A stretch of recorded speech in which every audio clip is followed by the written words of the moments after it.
السلام علیکم ورحمۃ اللہ وبرکاتہ۔ جی ناظرین، میں ہوں شعبان رؤف، اور آج ہمارے جو مہمان خصوصی ہیں وہ ہیں حضرت مولانا عبدالرحیم مکی صاحب، جن کا تعلق ضلع خانوال کے ساتھ ہے اور جن کا شمار بہت بڑے علماء کے ساتھ اور خطباء کے ساتھ ہوتا ہے، اور جن کا بیان یقیناً سننے کے قابل ہوتا ہے۔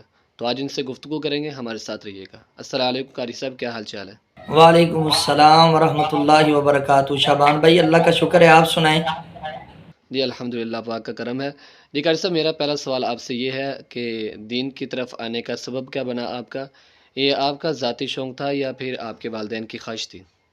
جی بسم اللہ الرحمن الرحیم۔ شعبان بھائی، یہ میرے والدین کا بھی شوق تھا اور میرا اپنا ذاتی شوق بھی تھا۔ میں سلفی خاندان سے تعلق رکھتا ہوں الحمدللہ۔ میرے دادا جان علی محمد سعیدی رحمۃ اللہ علیہ پرانے حافظ کے نام سے مشہور تھے۔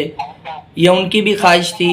انہوں نے میری والدہ سے کہا تھا کہ آپ اپنے بیٹے کو قرآن پاک کا حافظ بنانا اور پھر اسے مزید آگے دین کی تعلیم دینا۔ تو والدین نے دادا جان کی خواہش کے مطابق، اور ان کا اپنا شوق بھی تھا، تو انہوں نے پھر مجھے شعبہ تحفیظ میں خانوال میں داخل کروایا۔ میں نے الحمدللہ 1.5 سال میں قرآن پاک حفظ کیا۔ پھر میں شروع سے ہی تقاریر وغیرہ سنتا تھا، تو مجھے پھر تقاریر وغیرہ کا شوق تھا بیان کرنے کا، تو اس لیے مجھے میرے والدین نے پھر ادھر جامعہ دارالحدیث محمدیہ ملتان میں داخل کروا دیا۔ جی ماشاءاللہ۔ اچھا قاری صاحب، یہ بتایا کہ آپ ماشاءاللہ اب عالم بن چکے ہیں اور بہت بڑے خطیب بھی بن چکے ہیں، تو آپ کہاں کہاں دین کی خدمت کے لیے گئے ہیں اور بیانات کے لیے گئے ہیں؟ جی الحمدللہ، یہ میرے اللہ کا احسان ہے۔ اللہ تبارک و تعالیٰ کا میں جتنا بھی شکر ادا کروں وہ بہت کم ہے۔ اللہ تبارک و تعالیٰ نے مجھے تھوڑی سی عمر میں عزتوں سے نوازا۔ وہاں بھی میں بیان کرنے کے لیے شعبان بھائی گیا ہوں جہاں میرے والدین نہیں گئے نا کبھی، یعنی کہ ان شہروں کو نہیں دیکھا میرے والدین نے۔ میں الحمدللہ فیصل آباد تک بیان کرنے کے لیے گیا ہوں، اسی طرح بورے والا، پہاڑی اور میلسی تو اب بھی میں جاتا ہوں الحمدللہ۔ یہ اللہ تبارک و تعالیٰ کا احسان ہے، اور قرآن پاک کی یہ برکت، اور قرآن پاک کی وجہ سے اللہ تبارک و تعالیٰ نے، دین کی خدمت کی وجہ سے اللہ تبارک و تعالیٰ نے الحمدللہ مجھے یہ عزتیں عطا فرمائی ہیں۔ چلے ماشاءاللہ۔ قاری صاحب، میرا ایک سوال ہے آپ سے کہ اساتذہ کرام کا ادب کرنے سے، یعنی ٹیچر کا ادب کرنے سے کیا فائدہ ملتا ہے انسان کو؟ کہ کہا جاتا ہے، ہم اکثر یہ کہا جاتا ہے کہ ٹیچر کی خدمت کریں، ٹیچر کا ادب کریں، اللہ تعالیٰ آپ کو کامیابی عطا کرے گا۔ کیا اس کے بارے میں قرآن و حدیث میں کیا چیز ملتی ہے؟ جی شعبان بھائی، یہ بات بالکل ٹھیک ہے۔ جو اساتذہ کرام پڑھاتے ہیں، ہمیں چاہیے کہ ہم ان کا ادب و احترام کریں، اور یقیناً یہ میں نے اپنی زندگی میں دیکھا بھی ہے کہ جو شاگرد طالب علم اپنے اساتذہ کا ادب و احترام کرتا ہے، ان کی عزت کرتا ہے، اللہ تبارک و تعالیٰ اسے عزتیں عطا فرماتے ہیں۔ اور الحمدللہ یہ والدین کی دعائیں اور اساتذہ کرام کی شفقت ہے، اور اساتذہ کرام کا ادب و احترام کرنے کی وجہ یہ ہے کہ اللہ تبارک و تعالیٰ نے چھوٹی سی عمر میں اتنی عزتوں سے نوازا ہے۔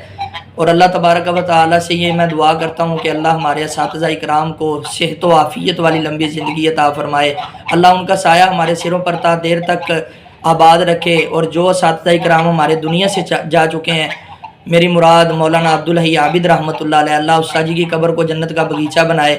ایک دفعہ نا میں بیان کرنے کے لیے مولانا عبدالحق حقانی صاحب کے ساتھ گیا، تو وہ کہہ رہے تھے کہ جو انسان اپنے اساتذہ کرام کا ادب و احترام کرتا ہے نا، اللہ تبارک و تعالیٰ اسے ضرور عزتوں سے نوازتے ہیں۔ اور پھر انہوں نے نا اپنا ایک واقعہ مجھے سنایا۔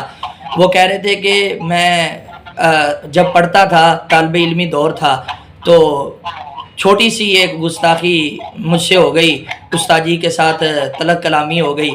تو میں جب اللہ تبارک و تعالیٰ نے مجھے عزتوں سے نوازا، بیان کرنے کے لیے میں گیا، تو وہ فرما رہے تھے کہ میں ایک جگہ پہ تقریر کرنے کے لیے گیا، تو وہی استاد جی اسٹیج پہ بیٹھے ہوئے تھے۔ تو جب مجھے مدعو کیا گیا تو میرا نام پکارا گیا کہ مولانا عبدالحق حقانی صاحب بیان کرنے کے لیے آئیں، تو اچانک میری نظر پڑی تو وہ جو استاد جی تھے وہ اسٹیج پہ بیٹھے ہوئے تھے۔ تو میں اپنی کرسی پہ جانے کی بجائے، جس پہ بیٹھ کے میں نے بیان کرنا تھا، وہاں جانے کی بجائے میں سیدھا استاد جی کے پاس گیا اور استاد جی کے قدموں میں گر گیا، اور میں نے استاد جی سے معافی مانگی کہ استاد جی مجھے اللہ رب العالمین کی رضا کے لیے معاف کر دیں۔ اور پھر استاد جی خوش ہوئے، لوگ دیکھ کر حیران ہو گئے۔ تو انہوں نے مجھے پھر دعاؤں سے نوازا اور مجھے دعائیں دی، بیٹا اللہ تبارک و تعالیٰ آپ کو مزید عزتیں عطا فرمائے، اللہ آپ کو مزید برکتیں عطا فرمائے۔ اور آپ یہ بخوبی جانتے ہیں کہ مولانا عبدالحق حقانی صاحب الحمدللہ جماعت کے جید علماء کرام میں شمار ہوتے ہیں، اللہ تبارک و تعالیٰ نے انہیں عزتیں دی ہیں۔ تو اس بات سے بھی، اور استاد جی مولانا عبدالحی عابد رحمۃ اللہ علیہ کی مجھے وصیت ہے، وہ کہا کرتے تھے بیٹا با ادب با نصیب بے ادب بے نصیب، جو اپنے بڑوں کا ادب و احترام کرتا ہے، اساتذہ کرام کا ادب و احترام کرتا ہے، ہمیشہ وہی عزتیں پاتا ہے۔ اور الحمدللہ یہ میں سمجھتا ہوں یہ میرے والدین کی دعائیں ہیں، اساتذہ کرام کی دعائیں، ان کی شفقت ہے کہ جس کی وجہ سے اللہ تبارک و تعالیٰ نے مجھے یہ عزتوں سے نوازا ہے۔ چلیں جی، بہت شکریہ آپ کا، آپ نے بہت اچھی رہنمائی کی۔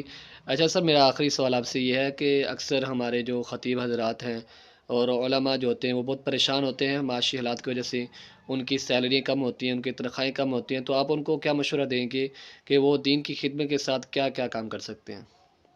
جی شعبان بھائی، میرا انہیں یہ مشورہ ہے کہ کوئی نہ کوئی ہنر ہونا چاہیے لازمی۔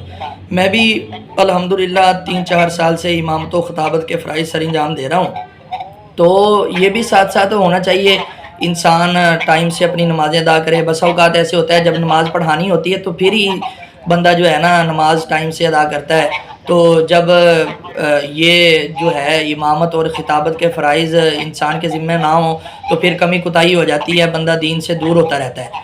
تو یہ بھی ساتھ امامت اور خطابت بھی چلنی چاہیے، کیونکہ انسان کو اپنی ذمہ داری کا احساس ہوتا ہے۔ جب انسان امام ہوتا ہے تو پھر اسے ہر وقت یہ فکر ہوتی ہے کہ میں نے ٹائم سے نماز ادا کرنی ہے۔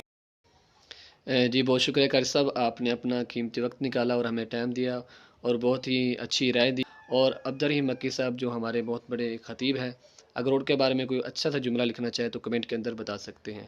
اسی بات پر ہمیں دیجیے اجازت۔ السلام علیکم ورحمۃ اللہ وبرکاتہ۔